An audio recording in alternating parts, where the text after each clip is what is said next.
अस्सलाम वालेकुम, कैसे हैं आप सब लोग। Welcome back to my channel, welcome back to another vlog.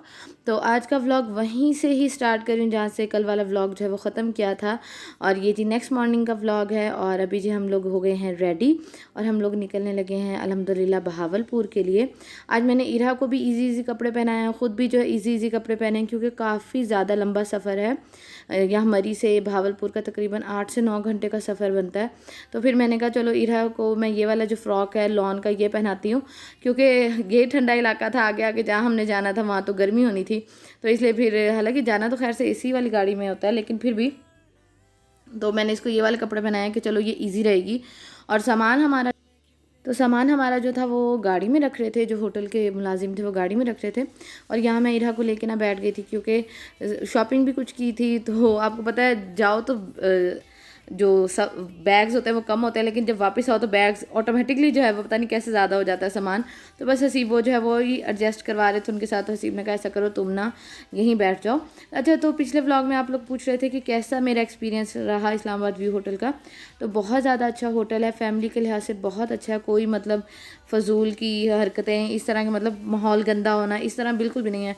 बहुत अच्छे यहाँ के लोग हैं और अमला बहुत ज़्यादा अच्छा है और कोऑपरेटिव बहुत ज़्यादा हैं और बहुत अच्छा मतलब यहाँ का माहौल बहुत ज़्यादा अच्छा है। अगर आप लोग मरी जाएं तो इस्लामाबाद व्यू होटल में लाजमी स्टे करें, बहुत ज़्यादा अच्छा लगेगा आप लोगों को। क्योंकि बंदा जाता ही छुट्टियाँ गुजारने इसलिए है कि चलो रिलैक्स हो और फैमिली माहौल, और इस होटल का जो माहौल है वो फैमिली वाला है।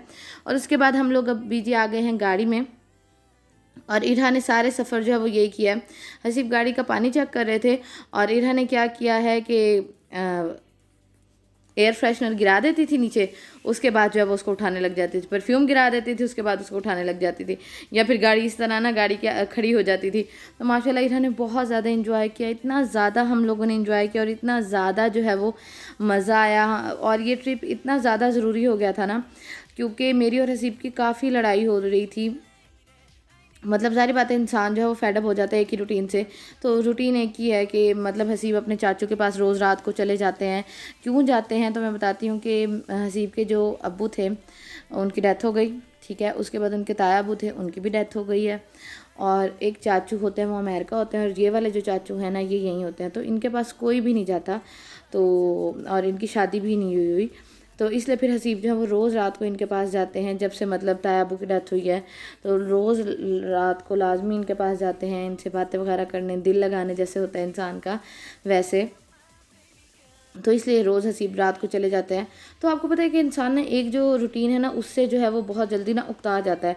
तो मेरा और हसीब का भी यही था। और हमारे प्रॉपर्टी के इतने ज़्यादा इशू चल रहे हैं ना, तो आप लोगों ने लाजमी दुआ करनी है कि एक तो हमारे इशू हल हो जाएं और दूसरा ये कि प्रॉपर्टी हमें वापस मिल जाए, और तीसरी ये कि आप लोगों ने हसीब की सेहत के लिए, ज़िंदगी के लिए लाजमी दुआ करनी है, क्योंकि अल्लाह ताला किसी की भी दुआ कबूल कर सकते हैं। तो वो लोग हसीब के पीछे काफ़ी ज़्यादा जो है वो पड़े हैं, क्योंकि हसीब लॉयर हैं तो उनको पता है कि जो भी लीगल इशूज़ हो रहे हैं वो हसीब की वजह से हो रहे हैं। मतलब कि हसीब सारा कोर्ट में देख रहे हैं। तो आप लोगों ने लाजमी दुआ करनी है, क्योंकि हर बीवी के लिए उसका खामन बहुत ज़्यादा अहम होता है। और आप लोगों ने लाजमी दुआ करनी है कि हसीब का साया मेरे बच्चों के सरों पे हमेशा सलामत रहे, आमीन सुम आमीन। हसीब का क्या, हर बीवी के सर पे उसके खामन का साया हमेशा सलामत रहे, आमीन सुम आमीन। आप लोगों ने लाजमी आमीन कहना है और मेरे लिए भी दुआ करनी है, मेरी छोटी सी फैमिली के लिए भी। तो अभी हम लोग सफ़र में थे, हम लोगों को बारिश भी मिल गई और अभी यहाँ हम लोग रुके थे मोटरवे पे जो क़यामत आम होता है वहाँ। तो हसीब की तबीयत इतनी ज़्यादा ख़राब हो गई थी ना, पिछली रात हसीब को बुखार हो गया था। तो हसीब का कुछ भी खाने को दिल नहीं था। तो हसीब ने फिर कहा, मैंने हसीब को कहा कि आप कोई शेक पी लें क्योंकि सफ़र काफ़ी लंबा है। तो हसीब ने मैंगो शेक लिया, मैंने जी बिरयानी ली और उन्होंने कहा 500 की बिरयानी है। मैंने कहा चलो ठीक है दे दो।